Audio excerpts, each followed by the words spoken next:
Hola, ¿qué tal? Mi nombre es Ricardo Infante y vamos a seguir platicando, jóvenes. Ahí como la ven, vamos a seguir platicando. Hemos estado platicando sobre todo ese desarrollo que nosotros llamamos, pues, desarrollo político, que nosotros llamamos democracia. Y hoy tenemos un capítulo interesante. A mí me gusta mucho porque es muy raro, muy raro, muy raro, muy raro.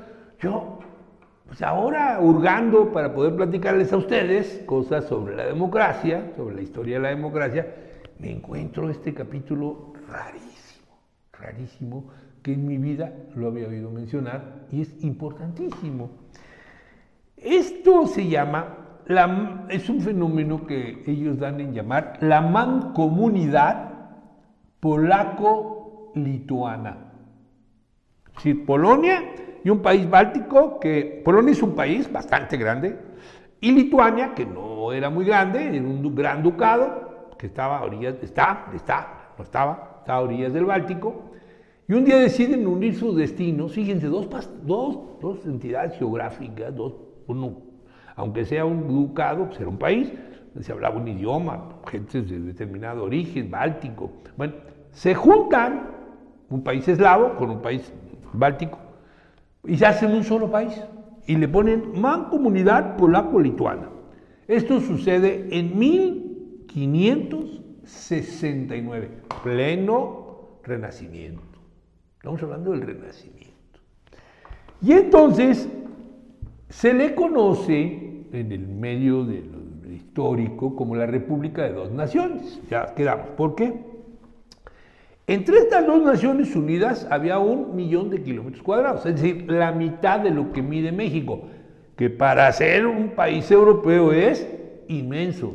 Hay que recordar que en Europa prácticamente no hay ningún país que sea más grande que el estado de Chihuahua. Bueno, pues ese país medía 1 millón de kilómetros cuadrados, es decir, la mitad de lo que vive la República Mexicana, que es bastante territorio, ¿no? Más grande que cualquier país de Centroamérica, por ejemplo.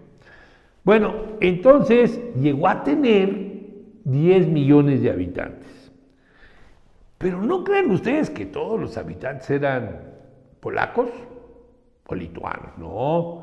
Había rusos, rutenos, polacos, lituanos, judíos, ucranianos, hasta judíos que se suponía en ese tiempo que nadie quería que hubiera judíos en su territorio porque había el mito aquel de que los judíos habrían matado a Cristo, y entonces como era muy importante, era imperante la religión católica, bueno, pues los pobres judíos pagaban los platos rotos.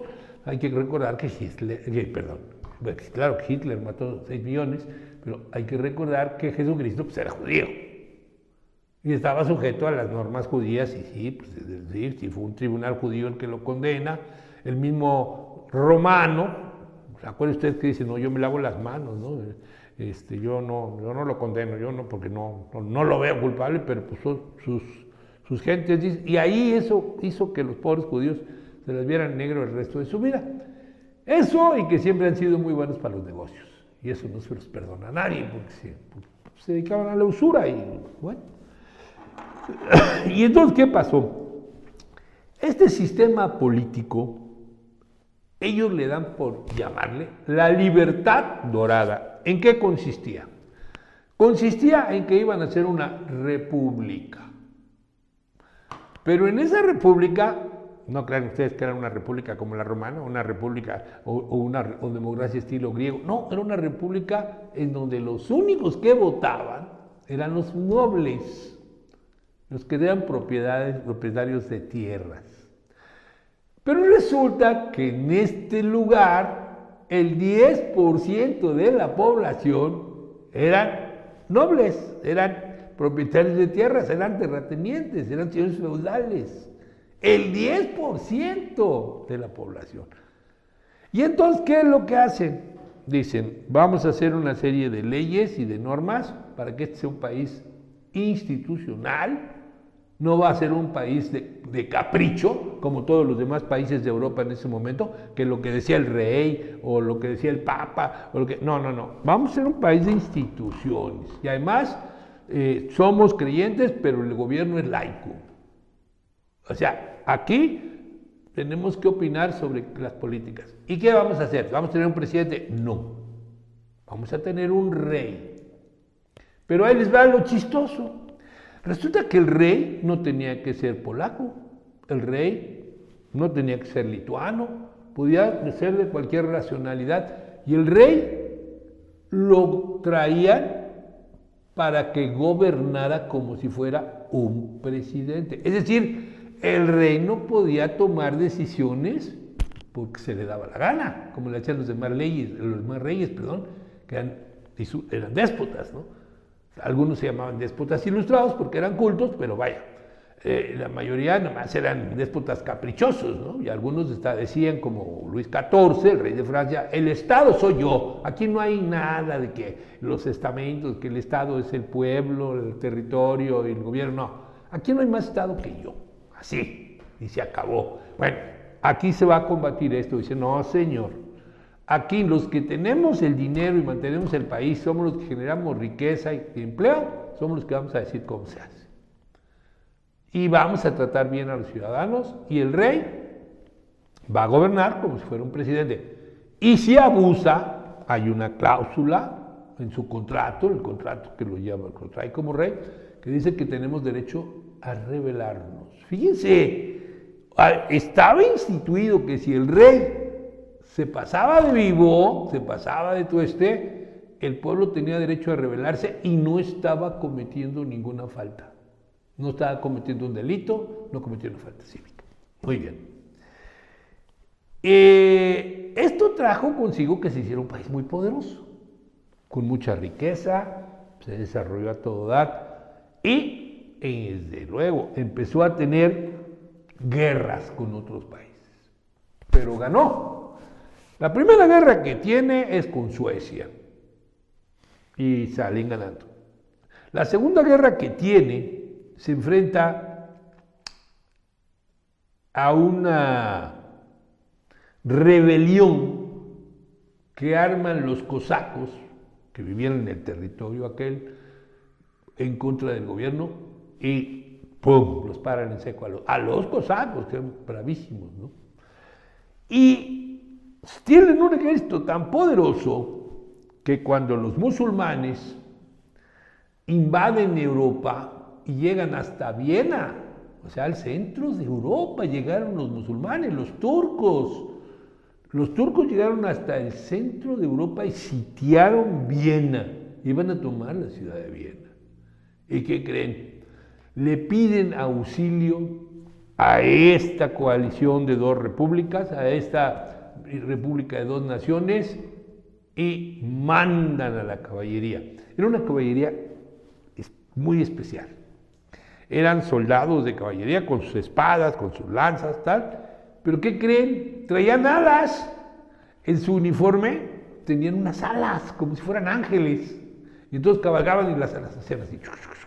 Se veía como una caballería de ángeles que estaba viniendo a atacar. Y le ganaron a los turcos y los echaron fuera. Bueno. Esto, obviamente, pues, bueno, originalmente se los agradecieron mucho los europeos porque pues, ya el peligro turco había desaparecido. Todo estaba muy bien. Pasaron los años, pasaron los siglos, y seguía existiendo esta República de dos Naciones, hasta que el 3 de mayo de 1791, ya para dar un paso más adelante, más hacia el futuro, porque ya estaba en 1791, ya dijimos que originalmente esto va a empezar en 1569. ¿Qué va a pasar? El 3 de mayo de 1791 se declara la primera constitución. Y es una constitución que permite el régimen monárquico constitucional, es decir, como es hoy España, como es Holanda, como es Suecia, como es Inglaterra. Ya hay un rey que es un personaje, una reina que es un personaje muy importante, fundacional según esto, y porque supone que con ellos empezó la unión del país, pero están sujetos a las leyes. Están sujetos y no puede pasarse de ahí. Esto, amigos, asusta terriblemente, incluso a aquellos que habían sido sus aliados. Hay un momento en que, obviamente, el zar de Rusia dice, no, ustedes son frontera con nosotros y no quiero malos ejemplos. Yo no quiero que ustedes le estén diciendo al pueblo ruso que se puede hacer un documento para controlar al rey. Al zar no lo controla nadie. Zar lo puso aquí Dios y solo Dios le puede pedir cuentas. Así que no, a mí no me anden con que sus constituciones y que derechos del pueblo y que las religiones pueden convivir. No, señores, no. Es el primero que pone el grito en el cielo. Después de esto,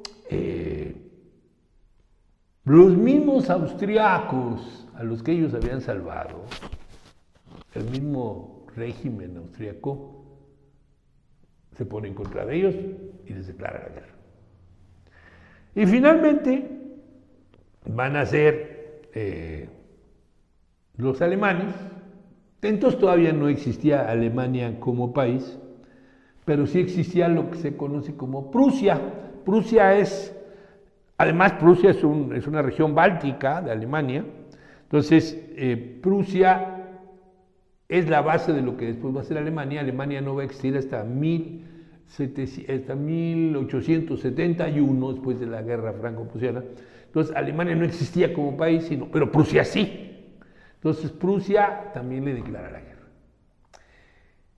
Y en un absoluto acto de deslealtad, después de que los polacos y los compañeros socios de ellos, lituanos, los habían defendido, ¿qué creen? Los invadieron, se repartieron el país, anularon la Constitución. La primera Constitución de Europa, la segunda Constitución del mundo. La primera era norteamericana, la segunda fue la polaco-lituana. Los polacos habían desarrollado esto, asustó a todo el mundo, esa cosa constitucional los espantó. ¿Y hasta cuándo creen que volvió a existir Polonia? Lituania, bueno, sobrevivió como ducado y eso, pero Polonia, ¿hasta cuándo creen que volvió a...? Fíjense, de mayo de 1791, en que se le declara la guerra, hasta 1918, en que termina la Primera Guerra Mundial y Polonia recupera su estatus de país. Interesantísimo fenómeno. La segunda Constitución europea que entra en funciones. La siguiente que vamos a ver, dentro de unos capítulos, dentro de unas pláticas, va a ser la Revolución Francesa. Por lo pronto nos vamos a regresar, vamos a irnos hacia América y nuestra siguiente plática va a ser sobre la Revolución Norteamericana. Muchas gracias, espero les haya gustado. Búsquenlo, les va a gustar, búsquenlo en la red, les va a gustar. Hay mucho material ahí. Que estén muy bien.